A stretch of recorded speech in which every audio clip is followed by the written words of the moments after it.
Alhamdulillahi Rabbil Alamin. Wassalatu wassalamu ala Rasulil Amin wa ala alihi wa sahbihi wa tabi'ihi ajma'in. La ilaha wa naharon fit tarafain. فقد قال الله تعالى في كلامه المجيد وقرآنه التوحيد. أعوذ بالله من الشيطان الرجيم. بسم الله الرحمن الرحيم.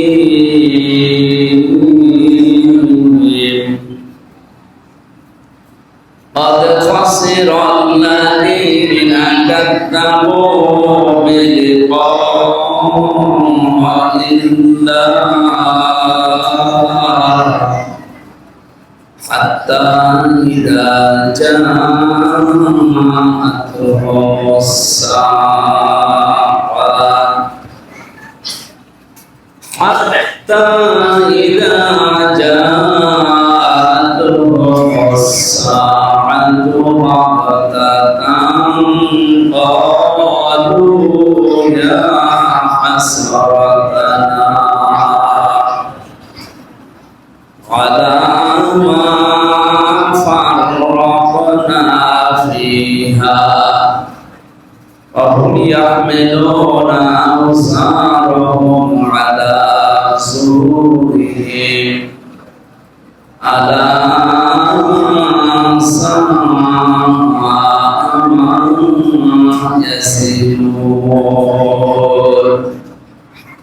صدقت يا ربنا. اللهم صل على محمد وآله وصحبه وبارك وسلم. আলহামদুলিল্লাহ।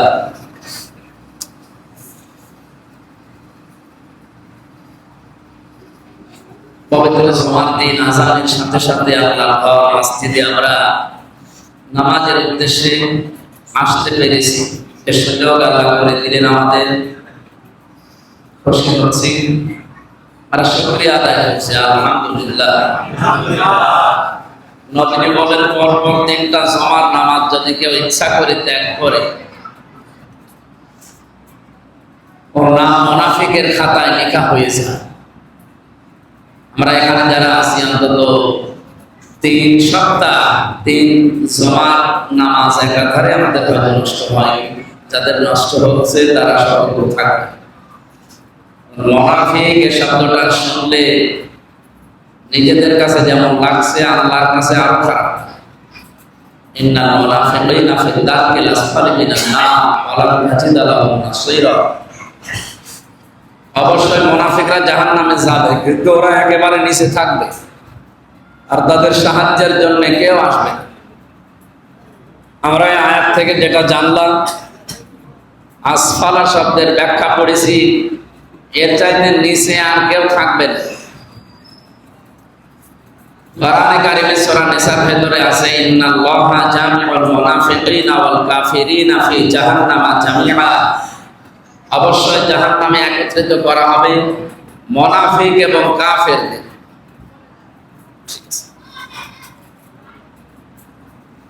আমরা এই আয়াত থেকেও একটা প্রমাণ পেলাম যে জাহান্নামে মুনাফিক আর কাফের থাকবে, কিন্তু মুনাফিক থাকবে আগে, এর উপরে থাকবে কাফের। অথচ মুনাফিক তৈরি হয়, এই পৃথিবীতে কোনো ইহুদিদের ভেতরে মুনাফিক নেই, খ্রিস্টানদের ভেতরে মুনাফিক নেই, বৌদ্ধদের ভেতরে, হিন্দুদের ভেতরে কোনো মুনাফিক নেই। এটা তৈরি হয় শুধুমাত্র মুসলমানদের ভেতরে। আর বাংলাদেশে আমার মনে হয় ইসলাম না আসার পেছনে কারণ, কায়েম না থাকার পেছনে কারণ এই মুনাফিক মুসলমানগুলো নাই। এই জন্য সতর্ক করছে। এটা রেকর্ড হচ্ছে তো। এটা শুধু এই বাংলাদেশের কুষ্টিয়া জেলার সদর উপজেলা না, এটা সদর থানা। এই দহবলা এই জায়গায় থাকছে না, এটা চলে যাচ্ছে তামাম পৃথিবীতে। বিশেষ করে বাংলাদেশের যেখান থেকে এটা এখন দেখছে এবং আগামীতে শুনবে তাদেরকে বলছি, আপনি মুনাফিক হবেন না। এটা এত বড় নিকৃষ্ট আল্লাহর কাছে কোরআনে কারিমে মুনাফিকদের নাম ধরে ধরে আল্লাহ বহু আয়াত নাযিল করেছে। কাফেরদের ব্যাপারে যেমন বড় কথা আল্লাহ দিয়েছেন, তার চাইতে আমার মনে হয় 100 গুণ বেশি কঠিন ভাবে বক্তব্য দিয়েছেন মুনাফিকদের বিরুদ্ধে। ইস্তাগফির লাহুম আও লা তাস্তাগফির লাহুম ইন তাস্তাগফির লাহুম 70 মাররাতা ফালা ইয়াগফিরুল্লাহু লাহুম। সূরা তাওবার 80 নম্বর আয়াতে এসেছে, হে নবী আপনি যদি এদের জন্য আল্লাহর কাছে ইস্তেগফার করেন, ক্ষমা চান আর ক্ষমা না চান, এদের জন্য সমান হবে। যদিও আয়াতটা নাজিল হয়েছিল আব্দুল্লাহ বিন উবাইয়ের জন্য, কিন্তু এখানে হোম দিয়ে আল্লাহ তামাম পৃথিবীর সব মুনাফিককে উদ্দেশ্য করেছে। সুতরাং এইরকম লোক যদি দুনিয়াতে কেউ থাকে যারা আব্দুল্লাহ বিন উবাইয়ের মতো নবীদের পেছনে নামাজ পড়ে, রোজা রাখে, ইফতারি করে, কাবা শরীফ তাওয়াফ করে, নবীদের মতো মাথা থেকে পা পর্যন্ত পোশাক আশাক সরাত সিরাত সব ঠিক ছিল, কিন্তু প্র্যাকটিক্যাল লাইফে শুধু রাজনৈতিক জীবনে নবীজিকেও মানত না। গোপনে ওর আদর্শ ছিল আবু জেহেল। বাংলাদেশে আজ বহু মুসলমান এরকম আছে, নামাজ রোজা কালেমা মাথার চুল থেকে পা পর্যন্ত নবীজির আদর্শ সবগুলো পাওয়া যায়, কিন্তু রাজনৈতিক জীবনে যে আর তখন রসুলের আদর্শটা মানে না, তখন মানে অন্য কাউকে। এই জন্য আল্লাহ এখানে হোম দিয়েছে। সুতরাং আমরাও যদি এই হোমের ভেতরে পড়ে যাই, আমরা এখনই সংশোধন হব। এখনো তাওবার দরজা বন্ধ হয়ে যায়নি। যদি একবার বন্ধ হয়ে যায়, আপনার মৃত্যু গড়গড়ানি শুরু হয়ে যায়, তখন আর তাওবা করলেও কবুল হবে না। এই জন্য এখনই সময়। আমাদের মুনাফিকের কোনো জার, কোন রোগ যদি আমাদের ভেতরে এসে যায়, আমরা এই মুহূর্তে এই রোগ মুক্ত হওয়ার চেষ্টা চালাচ্ছি এবং চালাবো ইনশাআল্লাহ। আল্লাহ যদি এখানে আপনি একবারে আব্দুল্লাহ বিন উবাইয়ের নামটা দিয়ে দিতেন, তাহলে আয়াত পড়তাম। যেহেতু হোম দিয়েছেন, এই জন্য আমরা ঝামেলায় আছি। আর মুনাফিক যেহেতু ইহুদি খ্রিস্টান বৌদ্ধ হিন্দু এদের ভেতরে তৈরি হয় না, শুধু তৈরি হয় মুসলমানদের ভেতরে। এই জন্য আমরা আরো বিপদে আছি, কারণ 92% মুসলমান আমরা এই দেশে। এগুলো থাকলে আমাদের ভেতরে থাকবে। হিন্দুদের কোনো চিন্তা নেই, কারণ তারা একবারে ডাইরেক্ট কাফের। খ্রিস্টানদের চিন্তা নেই, কারণ ওরা ডাইরেক্ট কাফের। ইহুদিদেরও চিন্তা নেই, ওরা ডাইরেক্ট কাফের। বৌদ্ধদেরও চিন্তা নেই, ওরাও ডাইরেক্ট কাফের। আমরা যেহেতু অন্তত মুসলমান দাবি করি, আমাদের ইমানের ভেতরে মুনাফিকের জার প্রবেশ করার সম্ভাবনা সবচাইতে বেশি। খলিফাতুল মুসলিমিন হযরত ওমর রাদিয়াল্লাহু তাআলা আনহু মাঝে মাঝে হুযায়ফা ইবনে ইয়ামিন রাদিয়াল্লাহু তাআলা এখানে সিররুন নবী বলা হয় তাকে, তিনি নবীদের গোপন সংবাদগুলো জানতেন। বিশ্বনবীর এই সাহাবীকে মাঝে মাঝে ডাক দিয়ে বলতেন, হুযায়ফা, নবীজি ইন্তেকালের আগে তোমার কাছে মুনাফিকের একটা লিস্ট দিয়েছি, দেখো তো ওই লিস্টের ভেতরে আমার নামটা আছে কিনা। হযরত হুযায়ফাকে দেখলেন, ডাক দিয়ে বলেন, আপনি কি বলেন? আপনি এখন খলিফাতুল মুসলিমিন। এ পৃথিবীতে যে 10 জন মানুষকে জান্নাতের গ্যারান্টি নবীজি নিজে দিয়েছেন, তার ভেতরে আপনিও একজন। নবীজি জানিয়েছেন আকাশের তারকার চাইতে আপনার জীবনে নেকির কাজ বেশি। বিশ্বনবী এই কথাও জানিয়েছেন, আনা খাতামুন নাবিয়্যিন লা নাবিয়্যা বাদি লাকান ওমর। পৃথিবীতে আর নবী আসবে না, আমি শেষ। যদি আল্লাহ নবী কাউকে পাঠায়, তো ওমর আল্লাহর নবী হয়ে যাবে। তার মানে নবী হওয়ার সব যোগ্যতা গুণাগুণ আল্লাহ হযরত ওমরকে দিয়েছিলেন। তা আপনি এই মানের লোক, আপনাকে দেখলে শয়তান পর্যন্ত রাস্তায় আসতে ভয় পায়, আর আপনি বলেন যে মুনাফিকের লিস্টের ভেতরে আপনার নাম আছে। একটা কথা হলো, হযরত ওমর বলেন, হুযায়ফা, পৃথিবীতে নবীরা ছাড়া কেউ ইমানের দিক থেকে নিরাপদ না। আমি তো আর নবী না, আমার ইমানও নিরাপদ না। যে কোনো সময় আমরা মরণের আগে শয়তানের ধোঁকায় বেঈমান হয়ে যেতে পারি। অনেক সাহাবী দাবি করার পরেও তারা মরণের আগে শয়তানের ধোঁকায় বেঈমান হয়ে গিয়েছে, না যায়নি? আর আমরা তো আরো নিচের মানুষ। এই মানের মানুষ যদি চিন্তা ভাবনা করে, আপনি কি কি চিন্তা করেন? আপনি শয়তান যার কাছে আসতে ভয় পেত, এত ভয় পেত যে 40 দিনও রাস্তায় আসতো না। জীবনে এত অনেকের কাছে আঞ্জাম দিয়েছিল ভালো ভালো কাজে, যে আকাশের তারকা হয়তো কেউ গণনা করে শেষ করে ফেলতে পারে। হযরত 26 বছর বয়সে মুসলমান হয়েছিল, কয়েক বছর দুনিয়ায় বেঁচেছিল। এই অল্প সময়ে তিনি এত বেশি কাজের আঞ্জাম দিয়েছিলেন, ভালো ভালো কাজে। ভালো কাজ মানে আমরা অনেকে ভালো কাজ বলতে শুধু নামাজ পড়া, রোজা রাখা, জিকির করা, দাড়ি রাখা, এটা ভালো কাজ মনে করি। কিন্তু হযরত ওমররা ভালো কাজ মনে করতেন মানবতার কল্যাণে আমার জীবন কতটুকু ব্যয় হয়। এমনকি রাষ্ট্রপ্রধান হওয়ার পরেও রাতের বেলা তিনি কমপক্ষে 3টা ভালো কাজ না করে ঘুমাতেন রাতে। আর দিনেরটা তো বাদই দিলাম। যে রাতে একেবারেই কোনো কাজ করেননি, সেই রাতের একটা কাজ ওনার পুরা জীবনী পড়বেন। লাকাদ কানা ফি কাসাসিহিম ইবরাতুল লিউলিল আলবাব বা আবসার। তোমরা যারা জ্ঞানী চক্ষুষ্মান, তাদের জন্য আমার নবীর সাহাবীদের ভেতরে, তাদের জীবন আদর্শের ভেতরে অনেক শিক্ষা আছে। আমি এই ঘটনা পড়ার পর একটা শিক্ষা পেয়েছি। বাংলাদেশে এখন 1628 জন মানুষ মেন দায়িত্বে আছে, আর আশেপাশে সব মিলে প্রায় 32,000 মানুষের উপরে হবে। সারা বাংলাদেশে সব মিলে ছোটখাটো বিষয় থেকে একেবারে আন্তর্জাতিক পর্যন্ত প্রায় 32,000-এর উপরে মানুষ দায়িত্ব পালন করছে। 18 কোটি মানুষের, কত? 18 কোটি মানুষ আমরা, 32,000-এর উপরে শুধু দায়িত্বশীল আছে। একেবারে এই ইউনিয়ন পরিষদের যিনি দারোয়ান আছে, এখান থেকে শুরু করি যারা দায়িত্বে, এই মানুষগুলোর জীবন আমি মাঝে মাঝে মিলিয়ে দেখেছি। হযরত ওমর সারা জীবন যা করেছিলেন সব বাদ, শুধু এক রাতের একটা কাজ যদি আমরা কেউ করতে পারতাম জীবনে। মানে রাতে সফর করছিলেন, হঠাৎ দেখলেন একটা বাড়ি থেকে একটা লোক বের হয় আবার প্রবেশ করে, উনি যে হাত চেপে ধরবে। লোকটাকে জিজ্ঞাসা করলেন বারবার, বাড়িতে প্রবেশ করো আবার বের হও, কে তুমি? লোকটা বলে পথিক, আমি এ বাড়ির মালিক, আপনি কে? উনি বললেন ঠিক আছে, পরিচয় তো এখন দেওয়া যাচ্ছে না। বললেন আপনি বারবার বের হচ্ছেন আর বারবার প্রবেশ করছেন, এই জন্যই তো আপনারা আমি জিজ্ঞেস করব। লোকটা বলে পথিক, আমি যে বিপদে আছি, দুনিয়ায় এরকম বিপদে কেউ পড়েছে বলে আমার মনে হয়। আমার স্ত্রী সন্তান সম্ভবা, এখনই তার সন্তান হবে, কিন্তু এ বিষয়ে আমি একেবারে অনভিজ্ঞ, কিচ্ছু জানি না। অথচ বাড়ির ভেতরে এখন মেয়ে লোক আমার নেই। উনি কান্নাকাটি করছে, তার এই দৃশ্য দেখে আমি বারবার প্রবেশ করি আর বের হব। হযরত ওমর দৌড় দিলেন বাড়িতে, স্ত্রীকে সে বললেন আব্দুল্লাহর মা, আল্লাহ জান্নাত বিক্রি করছে, যদি কিনতে চান তো আমার সাথে দৌড়াও। উনি চিন্তা করলেন জান্নাত বিক্রি হয় দুনিয়ায়,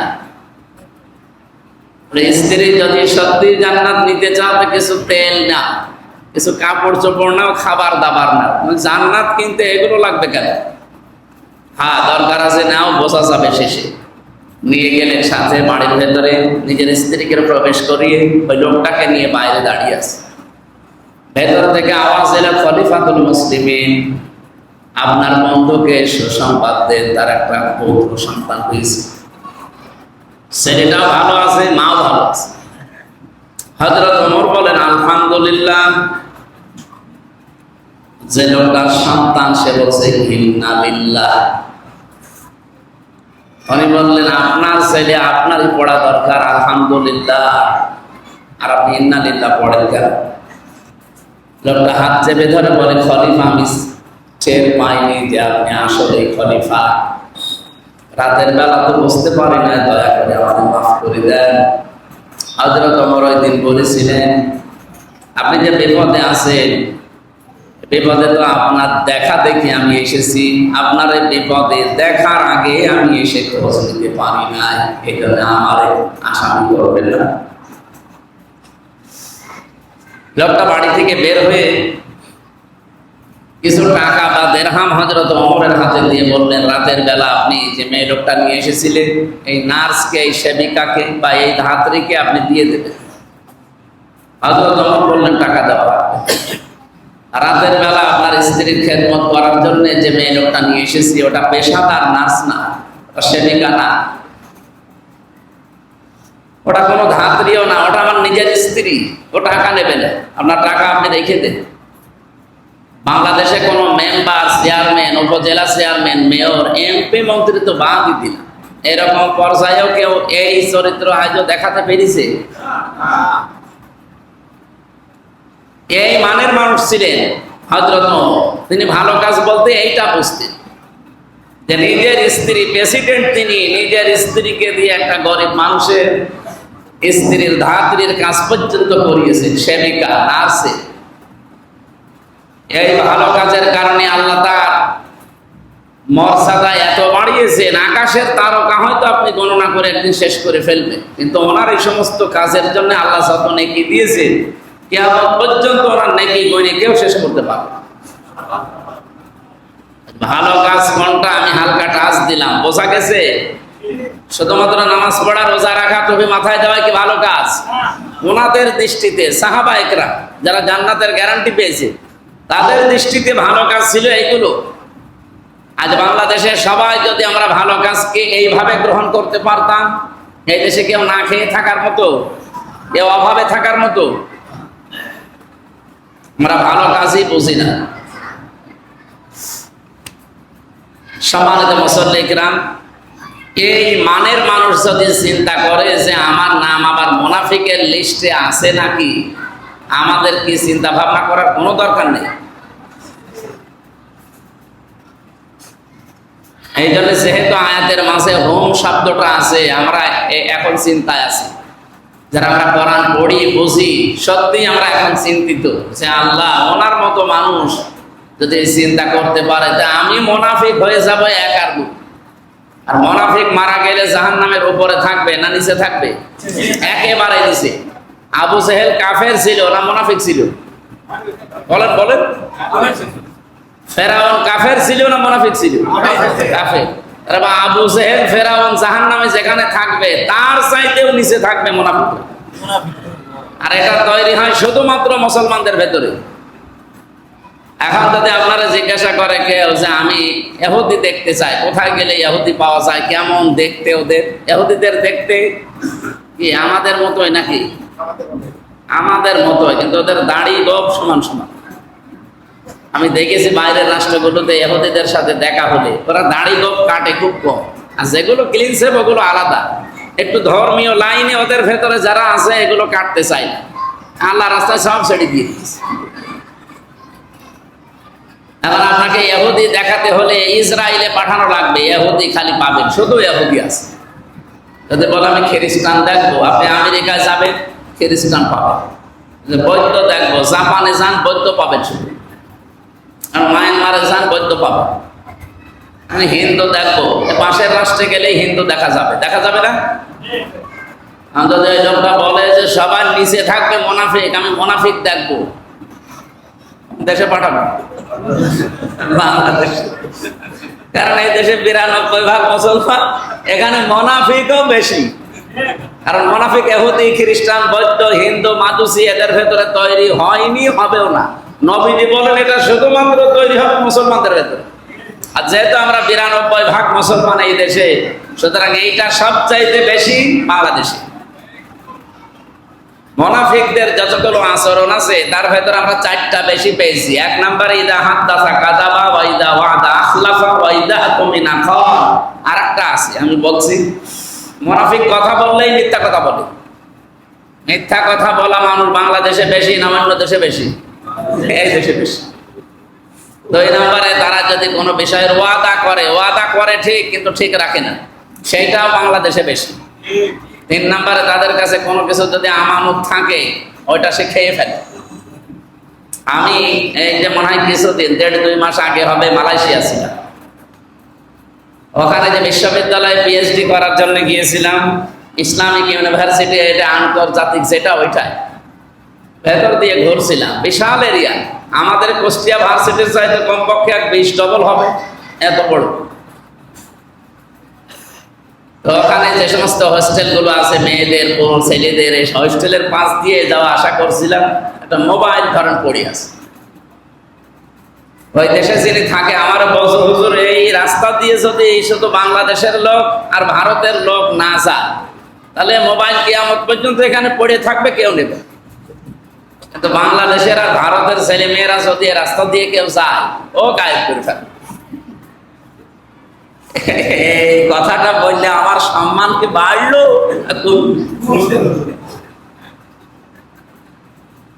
আমার কথা দিয়ে আমারই বাস দিল যে এই পৃথিবীতে 257টা দেশ আছে, আর 120টা দেশের ছেলে মেয়েরা এখানে পড়ে।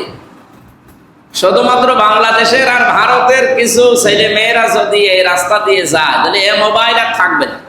অন্য কোন দেশের ছেলে মেয়েরা যদি সারাদিন সারা রাতে রাস্তা দিয়ে যায়, মোবাইল পড়ে আছে, থাকবে, কেউ নেবে। চরিত্র আমাদের ওই হিন্দু খ্রিস্টান বলতে 120টা দেশের ছেলে মেয়ে, সব কি মুসলমান? বলেন বলেন, কত দেশের ছেলে মেয়েরা সেখানে আছে, কত জাতির লোক। কিন্তু শুধুমাত্র নিরাপদ নয় জিনিসটা কাদের কাছে? আমরা যারা মুসলিম তাদের কাছে। এখানে আমাদের এখনই সংশোধন হওয়া দরকার। আমাদের ভেতরে মুনাফিক সবচাইতে বেশি। আল্লাহ তুমি আমাদের হেফাজত করো। এদের জন্য ক্ষমা চাইলেও যা, না চাইলেও তা। এমনকি নবী আপনি যদি এই মুনাফিকের জন্য, শুধু মুনাফিকের জন্য যদি বলতেন হয়ে যেত না, মুনাফিকদের জন্য 70 মাররাতান ফালা ইয়াগফিরাল্লাহু লাহু, এই হম মানে আমরা সবাই। আপনি যদি এই মুনাফিকদের জন্য 70 বার ক্ষমা চান, আল্লাহ মাফ করবে না। এই লোকটার জন্য যখন আয়াতটা নাযিল হয়, আব্দুল্লাহ বিন উবাই, নবীজি ওর জানাজা পর্যন্ত দাঁড়িয়েছিলেন। জানাজার নামাজ পড়ানোর জন্য তিনি দাঁড়িয়েছেন, কাতার সোজা করে 22 জন সাহাবী সবাই দাঁড়িয়েছে, শুধু একজন বসেছিল, হযরত ওমর। বলছে না, আমি জানাজা পড়ব। 22 জন দাঁড়িয়েছে, সাহাবায়ে কেরাম, নবীজি নিজে ইমাম। সঙ্গে সঙ্গে জিবরাইল আলাইহিস সালাম মনে করলেন নবীজি তো নামাজ আরম্ভ করে দেবে। আর এই জানাজার নামাজ মানে কি? দোয়া করা। বলেন বলেন, জানাজার নামাজ মানে আমি লোকটার জন্য দোয়া করছি, সাক্ষী দিচ্ছি যে বিসমিল্লাহি ওয়া আলা মিল্লাতি রাসূলিল্লাহ, এ আল্লাহর নামে রাসূলের দলে ছিল, আমি এ দিয়ে গেলাম। এই কথা তো নবীজি এখন বলবে, মিথ্যা কথা বলবে কি করে? সঙ্গে সঙ্গে এই যে 70 মাররাতান পর্যন্ত ছিল। এর পরের অংশটুকু এই সময় নাযিল হয়, ফালা ইয়াগফিরাল্লাহু লাহু। ইয়াগফির এটা মুজারে, বর্তমান ভবিষ্যৎ, প্রেজেন্ট ফিউচার। এর আগে লান এসেছে, এর আগে ফা এসেছে।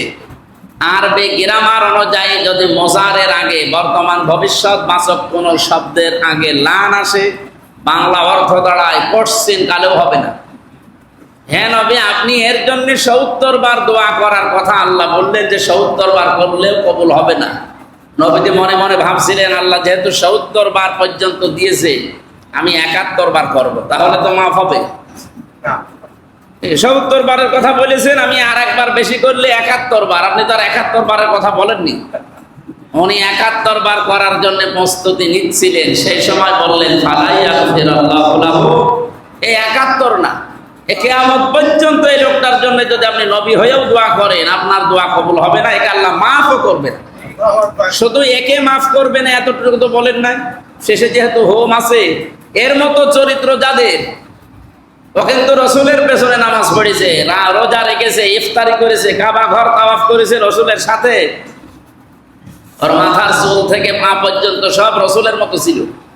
শুধু একটা জায়গায় বিশ্বনবীকেও মানত না, রাজনৈতিক জীবনে ওর নেতা ছিল আবু জেহেল। বাংলাদেশে আপনি এই হাদিসটা, এই আয়াতটা এখন মিলিয়ে দেখেন তো, জান্নাত কিসের জান্নাত? আপনি জাহান্নাম পাবেন কিনা তাও তো সন্দেহ। এটা সন্দেহ করার দরকার নেই, আপনি জাহান্নামে যাবেন। ওর জন্য যদি 71 বার দোয়া করেও কাজ না হয়, তাও নবী নিজে। আর আপনি হামজারে দিয়ে 5টা গরু মেরে খাওয়িয়ে দিলেন আর দোয়া করে দিলেন বিসমিল্লাহি ওয়া আলা মিল্লাতি রাসূল। আমিও তো মিথ্যা কথা বলছি, আর যারা খাচ্ছে ওই খাওয়াটাই হচ্ছে, তাছাড়া বাকি কিছুই হচ্ছে। কারণ ওই চরিত্র থাকলে নবীজির 71 বারের দোয়া কবুল হয়নি, আমার 71 না 1000 বারের দোয়া কবুল হবে। এজন্য আমাদের সাবধান হওয়া দরকার। রাজনৈতিক জীবন এটা খেলাধুলা না। আপনি যার আদর্শ মানতে পারেন না, বিশ্ব নবীর বাইরে কাউকে আদর্শ মানা জায়েজ নেই। ইয়াকদুমু কওমাহু ইয়াউমাল কিয়ামাতি ফাআওরাদাহুমুন নার ওয়া বিসাল বিরদুল মাওরুদ। সূরা হুদের ৯৮ নাম্বার আয়াত, ১২ নাম্বার পারা, ১২ নাম্বার পৃষ্ঠার প্রথম নাম্বার লাইনে আছে, ফি জিলালিল কোরআনে পাবেন তাফসীর। যেই দলের নেতা জাহান্নামে যাবে, ওই দলের যত কর্মী আছে তার সাথে জাহান্নামে যাওয়া লাগবে। এটা যদি কেউ রাজনীতি মনে করে খালি নামাজ পড়ে রোজা রেখে জান্নাতে যাবেন, যার আদর্শ মানেন সে যদি জাহান্নামে যায়, এখানে যদিও ফেরাউন সম্পর্কে আল্লাহ কাহিনী দিয়েছে, কোন সূরা বললাম, আপনারা এখনই যদি খেয়ে ফেলেন তো সাথে আমি বলি করবো। সূরা হুদ, একটা নবীর নাম, সূরা হুদ ১২ নাম্বার পারা, ১২ নাম্বার পৃষ্ঠা, প্রথম নাম্বার লাইনের ৯৮ নাম্বার আয়াত। ইবনে কাসির ফি জিলালিল কোরআন, আমি যত তাফসীর দেখেছি সব মুফাসসির এইভাবে লিখেছে, বাড়ি যেয়ে মিলিয়ে দেখেন। যেই দলের নেতা জাহান্নামে যাবে, ওই দলের যত কর্মী আছে তার সাথে জাহান্নামে যাওয়া লাগবে। এখন বাংলাদেশের সাথে আয়াতটা মিলিয়ে আপনি নিজেই বলেন, আপনি যার পেছনে ঘোরে ওকে কি আল্লাহ জান্নাত দেবে বলে আপনার মনে হয়? বলছেন না, তো এখনই ধরা খাবো। কারণ আমি আমার মানুষের পেছনে ঘুরি যার দিনের চরিত্র একরকম আর রাতের চরিত্র আর এক রকম। যে লোকটা বুঝে শুনে অন্যায় করে, মিথ্যা মামলা দেওয়ায় পটু, এরকম নেতা নেই? গ্রাম্য সালিশে বিচার করে কিছু টাকা পেলে অন্যায় রায় দিয়ে দেয়, এরকম মোড়ল মাতুব্বার আছে না? একটু হাত তোলেন তো এখানে থাকলে। আছে, এখানেও আছে। আর আপনি জান্নাত যাবেন বলে আশা করে বসে আছেন, আপনার পেছনে যে থাকবে সেও তো জাহান্নামে যাবে, আপনি তো যাবেনই। এই জন্য ইসলাম যতদিন না আসে এই পরিস্থিতির মোকাবেলা করা সম্ভব না। শুধু ওয়াজ করে এটা হয় না। ইসলাম আসলে পৃথিবীতে কেউ অন্যায় বিচারের সম্মুখীন হবে না। আমান হাকামা বিহি আদালা, আমান আমিলা বিহি উজিরা। নবীজি বলেন, এই পৃথিবীতে যারা কোরআন দিয়ে বিচার ফায়সালা করতে পারে তারা শুধু ন্যায় বিচার পায় এবং ন্যায় বিচার করতে পারে। আর ৫৪ বছরে কি আমরা কোরআনের বিচার পেয়েছি? বলেন বলেন, পাইনি। এই কারণে আমরা এই দেশে এখন অবিচারের সম্মুখীন হচ্ছে বেশি। এখনো যেহেতু কোরআনের বিচার ব্যবস্থা কায়েম হয়নি, এখনো অবিচার নেই। যে অন্যায় করেছে সেও মামলা খাচ্ছে, এখন যে করে নাই সেও খাচ্ছে। মাঝখান থেকে এক প্রকার মানুষের আঙ্গুল ফুলে কলা গাছ হওয়া এখনো বন্ধ হয়নি, তাদের আঙ্গুল ফুলে কলা গাছ হয়েই যাচ্ছে। না, যে অন্যায় করেছে প্রকৃত দোষী, আপনি তার দোষের জন্য তার যে শাস্তি হওয়া দরকার এটা আইনের মাধ্যমে দেন। কিন্তু নিরপরাধ কোনো মানুষকে যদি আপনি বিপদে ফেলে দেন, একটা বিপদে ফেলবেন তাকে, আপনাকে আল্লাহ দুনিয়া আখিরাত মিলে কমপক্ষে ৭০টা বিপদে ফেলবেন।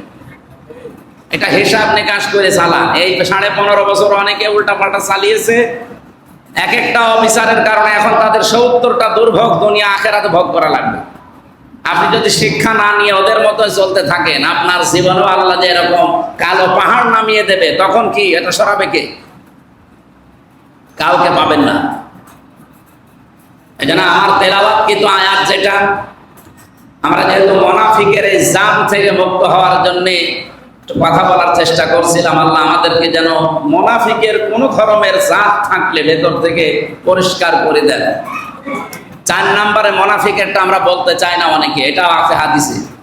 মুনাফিকের আচরণ আমরা বেশিরভাগ ৩টা জানি। কথা বললে মিথ্যা কথা বলে, ওয়াদা করলে খেলাফ করে, আর যদি আমানত রাখা হয় খেয়ে ফেলে। ৪ নম্বরটা কি? কারোর সাথে যদি ঝগড়া হয় গালি দেয়। এই এলাকায় গালিগালাজ আছে? আছে মানে ১ মিনিটে মনে হয় ৬০টা গালি দেয়। আমি সেদিন ওই বরফ বিক্রেতা আইসক্রিম বিক্রি করে, আমার মনে হয় ২ মহিলা ঝগড়া করেছে, এত গালি দিচ্ছে এই কল থেকে ওই কল থেকে, ও রেকর্ড করছে, এই মাইকে ছেড়ে দিচ্ছে।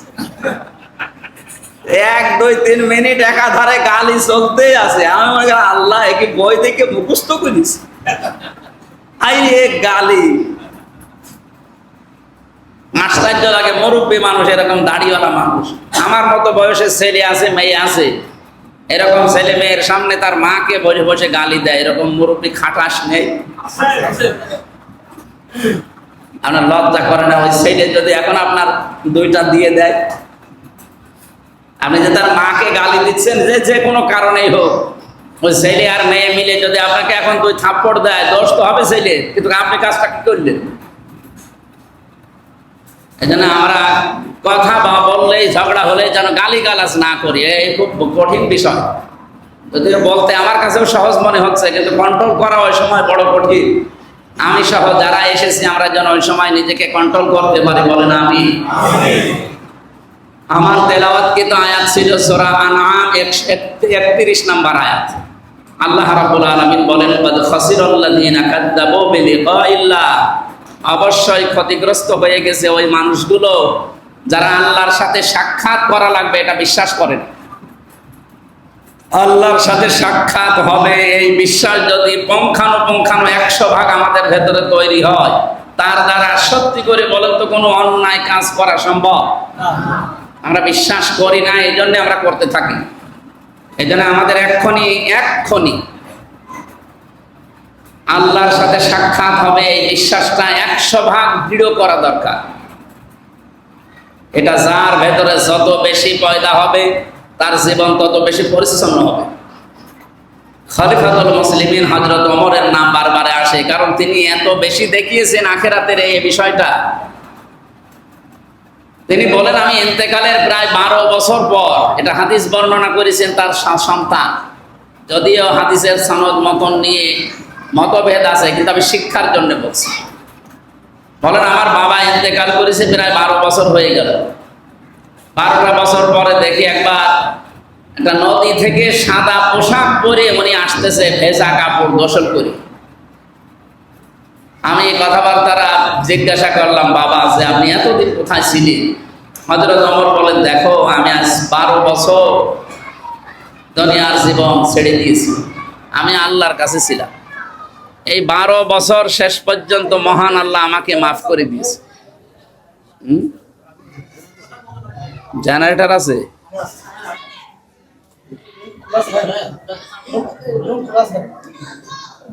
কথা শোনা যাচ্ছে? ওনারা জেনারেটর দিক, আমরা শুনি। 12, হ্যাঁ,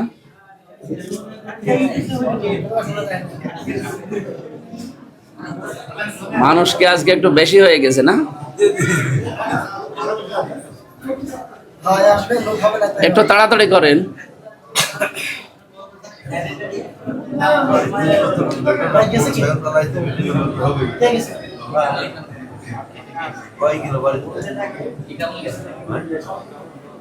প্রায়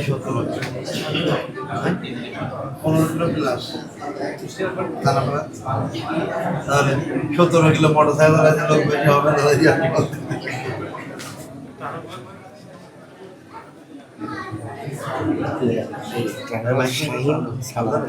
তো বসে আছে। এখান থেকে কুষ্টিয়া শহর 17 কিলো। 15 কিলো না, 13 কিলো। মজনপুর 13 কিলো হবে। 13 কিলো।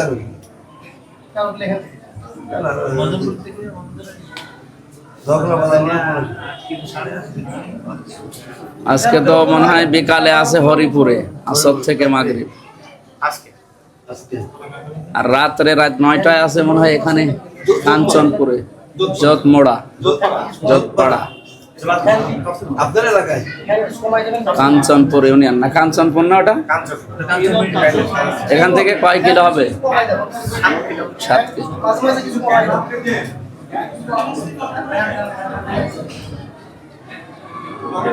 সুবহানাল্লাহ ওয়ালহামদুলিল্লাহ লা ইলাহা ইল্লাল্লাহ। এটা ঠিক আছে, আলহামদুলিল্লাহ। হযরত ওমর বলেন, আজ 12 বছর আমি আল্লাহর কাছে আমার জীবনের হিসাব দিচ্ছিলাম। শেষ পর্যন্ত মহান আল্লাহ দয়া করে আমারে মাফ করে দিয়েছে। আমি এখন জান্নাতের নহর থেকে গোসল করে এই যে পোশাক পরে জান্নাতের দিকে যাচ্ছি। সম্মানিত মুসল্লি ইকরাম, বলেন তো নিজের দিকে তাকিয়ে, ওনার যে ফজিলতের কথা এতক্ষণ শুনলে, জীবনে এরকম কাজ করে আল্লাহর জান্নাতের গ্যারান্টি পেয়েছিলেন জীবিত অবস্থায়। আশারায়ে মুবাশশারা বলা হয় যাদের, তার ভেতরে উনি একজন 2 নম্বরে আছে। এই লোকটার যদি 12 বছর লাগে একাধারে, তাও আল্লাহ মাফ করে দিয়েছে। আমাদের তো মনে হয় 12 দিনও লাগবে না। এখানে আয়াতটায় আল্লাহ আরম্ভই করেছেন এমন শব্দ দিয়ে, যারা গ্রামার বসে জিজ্ঞাসা করেন কত কঠিন শব্দ এটা, আল্লাহ খাসির আল্লাহ দিলেও দিতে পারতেন, সব দিয়েছেন কেন? আল্লাহ রাব্বুল আলামিন বলেন অবশ্যই ক্ষতিগ্রস্ত হয়ে গেছে ওই মানুষগুলোর জীবন যারা আল্লাহর সাথে সাক্ষাৎ হবে এটা পুরোপুরি বিশ্বাস করে না। হাত্তা ইদা জাআতুহুমুস সাআতু বাগতাতান, হঠাৎ করে যখন তাদের কাছে কিয়ামত চলে আসে। এখানে সাআতুন মানে কিয়ামত হতে পারে, মরণ হতে পারে, দুইটা শব্দে অর্থ আছে। হঠাৎ করে যখন তাদের কাছে মরণ আসে, ক্বালু ইয়া হাসরাতানা আলা মা ফাররাতনা ফিহা, শব্দের দিকে খেয়াল করলে আমরা যেহেতু বাগতাতান পেয়েছি আয়াতের মাঝে, কিয়ামত হঠাৎ করে আসবে, এমনকি মরণও মানুষের কাছে হঠাৎ করে আসবে। আমরা যে অনেকে বলি কিয়ামত 41 সালের পরে, না। আপনি বাজারে আছেন, আপনি ঘরের ভেতরে আছেন, কখন কিয়ামত সংঘটিত হয়ে যাবে চোখের পলক পড়তে যতক্ষণ সময় লাগে, আল্লাহ বলেন এতটুকুর ভেতরে আমি পৃথিবীতে কিয়ামত ঘটিয়ে দিতে পারি। আমার কথা বুঝতেছেন? কোরআন শরীফের সূরা নামলে আছে, এটা নাহাল, সূরা নাহালের ভেতরে আছে। এটা আমার যতটুকু মনে আসতেছে 14 নম্বর পারা, 14 নম্বর পৃষ্ঠা, 12 নম্বর লাইনে আছে। এটা 77 নম্বর আয়াতে হবে। আল্লাহ বলেন কিয়ামত যারা মনে করে অনেক দূরে বা কখন আসবে, আমি কিয়ামত ঘটাবো শুধু চোখের পলক পড়তে যতক্ষণ লাগে এতটুকু সময়ের ভেতরে। আর মরণটাও ঠিক মানুষের কাছে এতটুকু সময়ে আসে। তাহলে এখানে সাআতুনের অর্থ দুইটাই হয়, আর দুইটাই পারফেক্ট। একটা হয় কিয়ামত অথবা মরণ। হঠাৎ করে তার কাছে চলে আসার সঙ্গে সঙ্গে লোকটা বলবে ইয়া হাসরাতানা। আল্লাহ যদি বলতেন কলা, সে বলবে না, কলু। পৃথিবীর প্রত্যেকটি মানুষ এই কথা বলবে, সে ভালো কাজ করুক আর মন্দ কাজ করুক। আলা মা ফাররাতনা ফিহা, আমার জীবনের জন্য আমার আফসোস, এমন কিছু পাঠিয়েছি ওটা দেখতে আমার কাছে ঘৃণা লাগে। এই জন্য আমার মনে হয় প্রকাশ্য পাপ ছেড়ে দেওয়ার চাইতে গোপন পাপ ছেড়ে দেওয়া অনেক ভালো। কথা বোঝা যায়নি? প্রকাশ্য যে পাপগুলো আছে এইটা ছেড়ে দেওয়ার আগে গোপন পাপ ছেড়ে দেওয়া, এটা আমাদের জন্য আরো বেশি দরকার। কারণ এটা হয়তো এখন জনসম্মুখে কিছু মনে হচ্ছে না। কিয়ামতের এই মরণের অথবা কিয়ামতের দিন মানুষ সবচাইতে বেশি অপমান বোধ করবে এই গোপন অপরাধের জন্য। আমি যে আয়াতটা বলতে চাচ্ছিলাম সেটা আমা আমরুস সাআতি ইল্লা কালামিহিল বাসারি আও হুয়া আকরা, চোখের পলক পড়তে যতক্ষণ লাগে এর চাইতেও নিকটবর্তী সময়ে তোর কাছে কিয়ামত চলে আসবে। ইন্নাল্লাহা আলা কুল্লি শাইইন কাদির, সব বিষয়ের উপরে ক্ষমতার মালিক কে? আল্লাহ। এই যে কিয়ামত যে চোখের পলকে ঘটিয়ে দিতে পারে, এটার ক্ষমতা আল্লাহর নেই? আছে। হঠাৎ যেহেতু আপনার কাছে মরণ চলে আসতে পারে, তো হঠাৎ করে কিয়ামতও আসতে পারে। এই জন্য হঠাৎ করে যখন কিয়ামত আসবে অথবা মরণ আসবে, ক্বালু, তারা প্রত্যেকে এই কথা বলবে হাসরাতানা, আফসোস, আক্ষেপ, আলা মা ফাররাতনা ফিহা, যা পাঠালাম দুনিয়ার জীবনে এটার জন্য এখন আমার আফসোস লাগে। আহুম ইয়াহমিলুনা আওযারহুম আলা যুহুরিহিম, এই মানুষগুলো মরণের পর থেকেই তাদের পাপের বোঝাগুলো পিঠের উপরে বহন করতেই থাকবে, করতে থাকবে না, করতেই। শব্দের দিকে খেয়াল করে দেখেছেন? ইয়াহমিলুনা, এটা হামালা, ইয়াহমিলু মানে বহন করা। ঝার না দিয়ে আল্লাহ আওজার দিয়েছেন। ঝার মানে বোঝা, আওজার মানে বোঝা সমূহ। এই জন্যে এখান থেকে আমার ভয় হয়, আমার এই 33 বছর বয়সে আমি এখন মারা গেলাম। আমি মনে করেন 33 মন গোনা করেছিলাম এই 33 বছরে। মরণের পরে যদি 33 মন গোনা আমার মাথার উপরে চাপিয়ে দিত আল্লাহ, আমার বিচার শেষ। কিন্তু ইয়াহমিলুনা দিয়ে আবার আওজার দিয়েছেন, এই জায়গায় ঝামেলা আছে। ঝামেলা হচ্ছে, তাফসিরে মুফাসসিরিন ইকরাম লিখেছেন ঝামেলা এই জায়গায় এটা, হয়তো আমি মরে গেলাম এই 33 বছর বয়সে 33 মন গোনা নিয়ে, কিন্তু আমি এমন এমন কাজ দুনিয়ায় রেখে গেলাম যে গোনা এখনো মরে যায়নি, ও জিন্দা আছে। আমি এমন একটা দল তৈরি করলাম, আমি মরে গেছি কিন্তু দল মরে নাই। আমি যেরকম উগ্র ছিলাম ওই দলও ওরম উগ্র। এরকম দল নেই? আমি এমন একটা বই লিখেছি, আমি মরে গেছি কিন্তু বই তো মরে যায়নি। ওই বই পড়ে যত মানুষ খারাপ হবে, ওই বই পড়ে যত সিনেমা তৈরি হবে, নভেল নাটক বানাবে, যত মানুষের চরিত্র খারাপ হবে, সব গোনা আমার আমল নামায় যেতেই থাকবে একটা একটা করে। তাহলে আমার গোনা ছিল মরণের সময় মাত্র 33 মণ, কিয়ামতে আসতে আসতে 33,000 মণ হয়ে যাবে। এরকম জীবন বাংলাদেশে কারো আছে কিনা বলেন তো? আমাদের প্রায় লোকেরই এরকম জীবন। আমরা এই জন্য সাবধান, এমন কোন কাজ না করে যাই খালি জনে যে সাত গায়ে জারিয়া, সাত গায়ে জারিয়া। আরে ভাই, গোনায়ে জারিয়াও আছে। গোনায়ে জারিয়া যে আছে আমরা অনেকে জানি না। এই জন্য যে যেখানে আছেন এই মুহূর্ত থেকে শুধু সাত গায়ে জারিয়া করে গেলেই হচ্ছে না, গোনায়ে জারিয়া যেন বন্ধ হয় সেই ব্যবস্থা করা লাগবে। কিয়ামতের ময়দানে ফেরেশতারা তখন বলবে আলা সামা ইয়াজিরুন, কত নিকৃষ্ট বোঝায় হামজা বহন করে নিয়ে যাচ্ছে, বলেন নাউজুবিল্লাহ। এখন সম্মান দিয়ে 50টা মোটরসাইকেল নিয়ে আপনারা নিয়ে আসলেন, কিয়ামতের দিন ওইভাবে যদি ফেরেশতারা অপমান করে, এই 50টা কেন 50,000 মোটরসাইকেল দিয়ে কি হবে আমার? আমি এই পর্যন্ত তেলাওয়াত করেছিলাম, এরপরে যে কথাগুলো ছিল, আমাল হায়াতুদ দুনিয়া ইল্লা লাইবু ওয়া লাহবু ওয়া লাদ-দারুল আখিরাতু লিল্লাযিনা ইয়াত্তাকুন খায়রুল লিল্লাযিনা ইয়াত্তাকুন আফালা ইয়াত্তাকুন। আমরা আফালা তাকিলুন, আমরা মনে হয় আর সামনে যেতে পারছি না, এখন 22 বাজে, নামাজ এখনই শুরু করা লাগবে, আরো কাজ আছে। তো যতক্ষণ পড়েছিলাম হালকা কিছু ব্যাখ্যা বলেছি। আল্লাহ এই আয়াতের মূল শিক্ষা, আমরা সাত গায়ে জারিয়া শুধু মনে করে এই আনন্দে আছি, গোনায়ে জারিয়া আছে আমরা যেহেতু জানি না, গোনায়ে জারিয়াও আছে, ওইগুলো যেন আমরা বন্ধ করতে পারি। যতটুকু অপরাধ করে যাচ্ছি দুনিয়ার ময়দানে যেন মিটিয়ে একেবারে ফ্রেশ হয়ে আল্লাহর কাছে যেতে পারি, ওই রকম বুঝ আল্লাহ আমাদের সবাইকে দান করে। কেউ আর শুনে সবার বুঝ আসবে তা না, আবু জাহেলের যেমন আসে নাই আপনারও আসবে না যদি ওই রকম মন হয়। আর আবু বকরের মতো মন নেন, আপনার বুঝ একদিনে তৈরি হয়ে যাবে। আল্লাহ আমাদেরকে আবু জাহেল না বানিয়ে যেন আবু বকরের মতো মন দান করেন। বারাকাল্লাহু লানা ওয়া লাকুম ফিল কোরআনিল আযীম। সুন্নাত যদি না পড়ে থাকেন সুন্নাত পড়েন, এখন 23 বাজে আর 7 মিনিট আছে, সুন্নাত পড়ে নেন।